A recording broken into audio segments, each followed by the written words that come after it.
ఇప్పుడు ఈ కొత్త అనేది నువ్వు చెప్పేది ఏదైతే తాళనేది గతంలో కూడా వచ్చేది కదా, ఇది ఇప్పుడేం కొత్తగా కాదు కదా, ఎప్పుడైనా ఉండేదే కదా. అప్పుడు కిలోనో అర్ధ కిలోనో తీసేద్దరు చొప్పుందరు ఒడుచుకోవు కదా. అవును సార్. మరి ఇప్పుడేమొచ్చింది? ఇప్పుడు ఒకవేళ కటింగ్ రైస్ మిల్ వాళ్ళు ఏమంటారంటే కట్ చేసినా కానీ కామన్ గ్రేడ్ దించుకుంటాము. ఆన్లైన్ రెసిప్ట్ వచ్చింది సార్, మీరు తీసుకోవాలని మేమంటే కటింగ్ చేసినా మళ్ళీ కామన్ గ్రేడ్ రాయండి అంటున్నారు.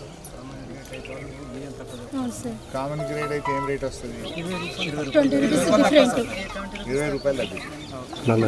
ఇట్లా మనం జోకి పంపితే 20 రూపాయలు తక్కువ చేస్తాం క్వింటాల్కు. 20 రూపాయలు తక్కువ, మళ్ళీ తర్వాత కటింగ్ కేజీ కిలోన్నర కటింగ్ అంటున్నారు. 2 వైపులా సార్, 2 అంటున్నారు రైస్ మిల్ వాళ్ళు. కట్ చేస్తాము ప్లస్ కామన్ గ్రేడ్, అదో ఇదో ఒకటి ఉంటే పర్వాలేదు సార్, 2 చెప్తున్నారు. ఇప్పుడు ఏ రైస్ మిల్ పంపుతుంది సార్? ఆన్లైన్ సార్ మనకు.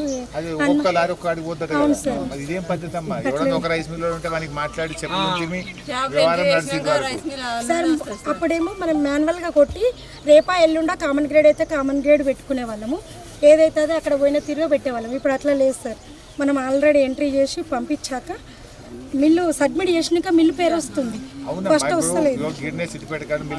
కలెక్టర్ గారు ఫోన్ లేపుతలేరు.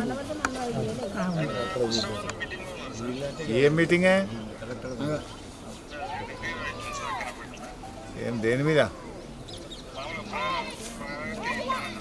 ఏ ప్రగతి ఎక్కడిది, పాలన ఎక్కడిదే? ఉన్నాడా పొన్న ప్రభాకర్? ఉన్నాడా పక్కన? ఆయనకే చేస్తా.